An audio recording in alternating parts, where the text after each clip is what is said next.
Dr. Mike here. In this video, we're going to take a look at the parts of the circulatory system. So the first thing we need to talk about is the fact that there's actually two different types of circulation. There's the circulation that goes from the heart to the lungs and back to the heart. So let's just write lungs here, just so we're aware. And this is called the pulmonary circulation. So pulmonary is referring to lungs. And the other type of circulation is going from the heart through to the body and then back to the heart again. So let's write body down here. And this is called the systemic circulation.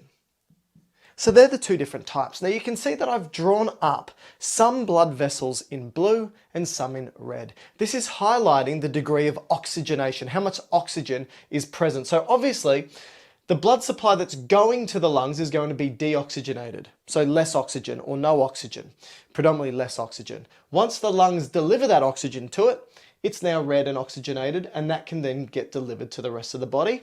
That oxygen releases out of the bloodstream, goes to the tissues, and then we've got deoxygenated blood again. So we go from the pulmonary circulation, systemic, pulmonary, systemic, pulmonary. Now, a couple of things when we look at the circulatory system is that not all blood vessels are the same. So what I want to begin with is we're going to start here, coming out of the left-hand side of the heart, particularly the left ventricle. We've got this big blood vessel here called the aorta. Now, the aorta is an artery.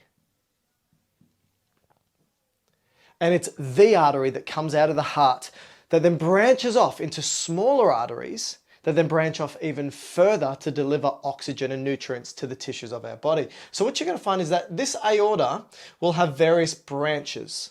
Now, once it branches and branches and branches and the blood vessels get smaller, you then turn into something called arterioles. So what we're going to find, for example, is that these are arterioles. Arterioles, which are smaller arteries. And then the arterioles will branch even further into what we call porous blood vessels. So they've got little holes in them. And these are capillaries. And now what we find is we've got multiple capillary beds. And this is where all the exchange occurs. So here are the capillaries. And the thing with the capillaries is that they're the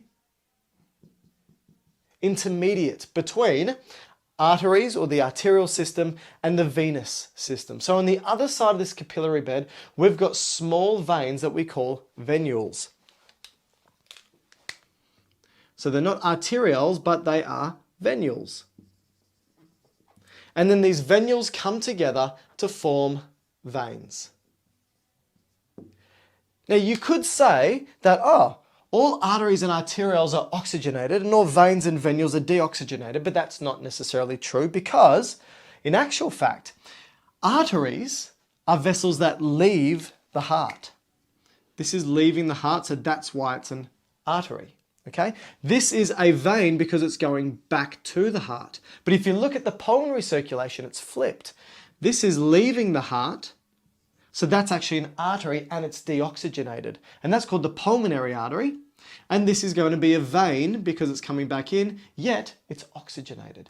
So when we look at the systemic circulation, yes, all arteries are oxygenated, all veins are deoxygenated, but it's flipped for the pulmonary. So a better way to think about it is arteries, the A means away from the heart. All right? And veins all go back towards the heart.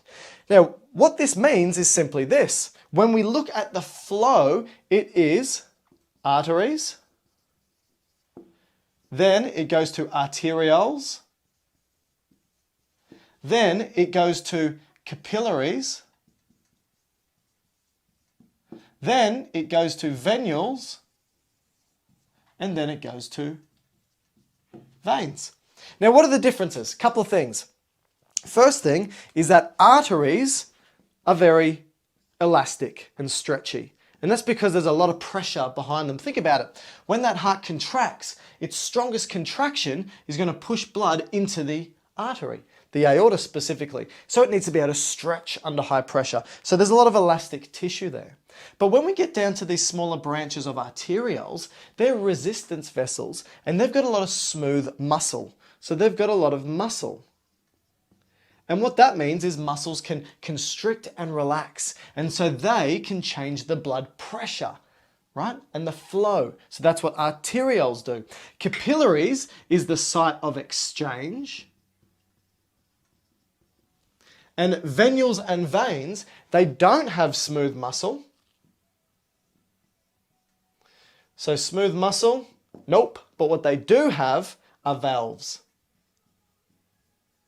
And so what that means is when the blood goes back into the veins, because they're of a low pressure, right? Because they're as far away from the heart as they're possibly going to be, that blood is going to want to fall back down the venules, back down the veins. So when the blood goes up, as it goes to fall down, it gets caught by these valves.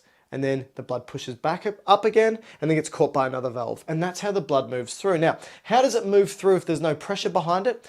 These veins get squeezed by our muscles, our skeletal muscles. So when I walk, the veins in my legs get squeezed and that pushes blood back up to the heart. Same happens for my upper body. So what we find here is a quick introduction to the parts of the circulatory system.